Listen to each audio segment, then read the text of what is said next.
How about that? So immigration, I think there's a general sense that the candidates, the Democrats are basically trying to outdo each other for open borders, something like that. A, do you think that's a fair way to start the question? And B, where do you sit on that? I don't support open borders. Without secure borders, we don't really have a country. And while some of the other Democratic candidates will say, well, open borders, that's a conservative argument, and that's not really what's being advocated for. If you look at the practical implications of some of the things they're pushing for, it is essentially open borders. I think there's a few things that we've got to do when we're talking about immigration reform. One is we've got to have secure borders. This is not Trump's wall from sea to shining sea. It's about seeing, again, what makes sense. You know, I look at things from a practical, objective-oriented standpoint. I'm a soldier, so I look at what's our objective? Secure the borders. In some places, it may make the most sense to have a wall or some kind of physical barrier in place.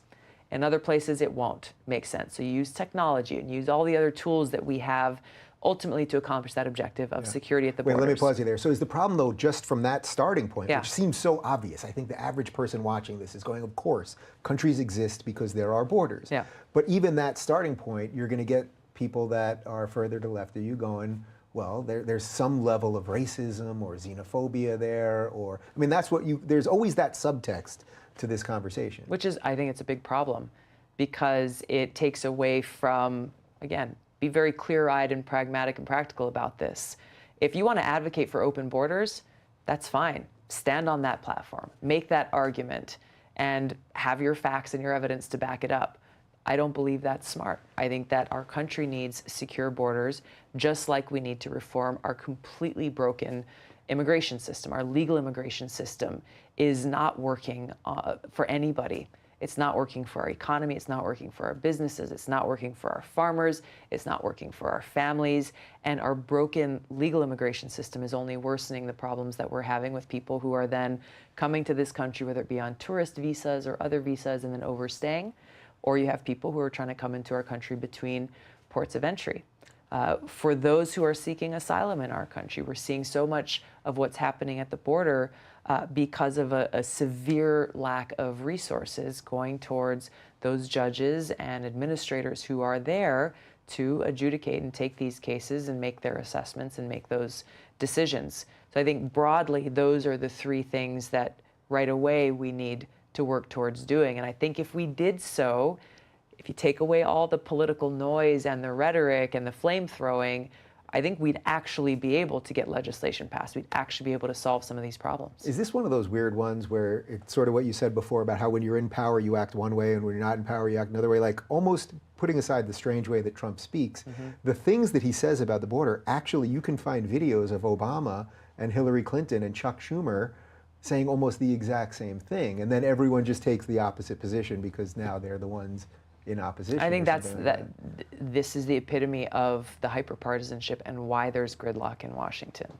And it's something that when I first got elected to Congress in 2012, we had 84 of us who were elected in that year. There were, I think, 50 Democrats and 34 Republicans.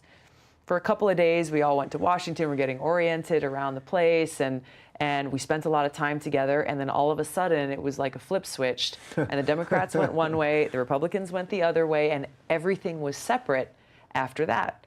And we were told some of the same things, which was, all right, look, you're gonna, here's the Democratic agenda. You know, you're not going to work with Republicans, and especially these ones who are in these districts that we want to beat because you might make them look good, and so on and so on. We don't want that to happen. And my Republican friends told me they were told basically the same thing, pointing to, hey, two things, regardless of whether the substance of a bill is good, if it's got the other guy's letter next to the bill or next to the name, you shouldn't vote for it. But if we reintroduce the same idea or the same bill and it's our guy or our gal, then by all means, go and champion that forward. And I think this is exactly the problem. And this is, I mean, I'm frustrated with this. This is what the American people are so frustrated with, is they're like screaming and yelling from the sidelines saying, hey, what about us? In all of this, you have two hugely powerful political parties more interested in battling each other and seeing how many wins they can get in their columns so that they can win the next election at the expense of the well-being of our people. That is the biggest problem here. Yeah.